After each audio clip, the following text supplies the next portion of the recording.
जयश्री राधे, रामधारी गुप्ता, खंड 1, प्रतिलेखन संख्या 66, गति 120 शब्द प्रति मिनट। प्रारंभ करें। अध्यक्ष महोदय, मैं मंत्री महोदय को बतलाना चाहता हूं कि कुछ वर्ष पूर्व इस विभाग में अपर्याप्त कर्मचारी थे। इस दृष्टि से इस विभाग में हिंदी के काम में कोई प्रगति नहीं हुई। अध्यक्ष महोदय, आपके लोकसभा सचिवालय में हिंदी के काम में काफ़ी प्रगति हुई है।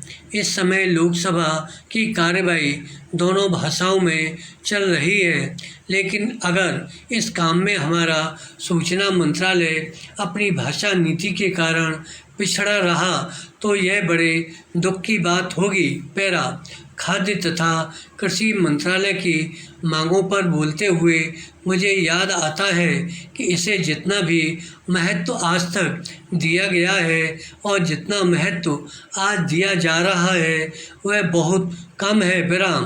अभी अंतर्राष्ट्रीय व्यापार पर बोलते हुए व्यापार मंत्री ने बताया था कि निर्यात की आमदनी में कृषि का कितना महत्वपूर्ण योगदान रहा है।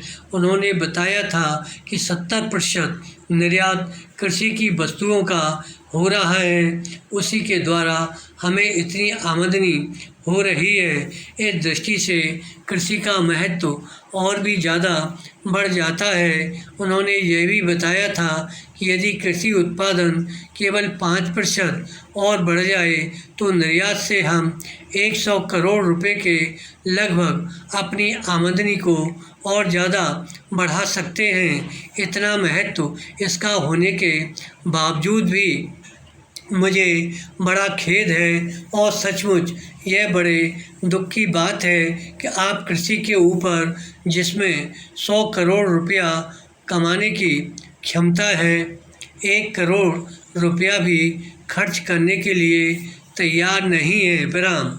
मैं तो यहाँ तक कहूँगा कि जिसे हम औद्योगिक उत्पादन मानते हैं उस प्रकार का उत्पादन आज भी हमारे देश में नहीं हो रहा है। वास्तव में उत्पादन केवल कृषि से हो सकता है, क्योंकि कृषि वस्तुओं से ही आपके दूसरे औद्योगिक संस्थान चलते हैं। यदि रुई देश में पैदा न हो तो कपड़ा कैसे बन सकता है?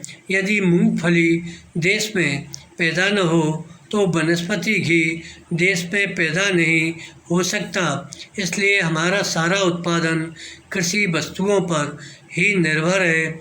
इसी तरह से खनिज पदार्थों की स्थिति है।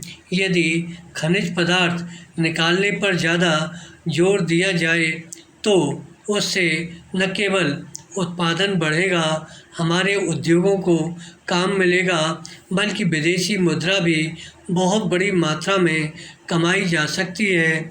हमारे देश में हर प्रकार की वस्तुओं का बहुत बड़ा भंडार हमारी भूमि में उपलब्ध है।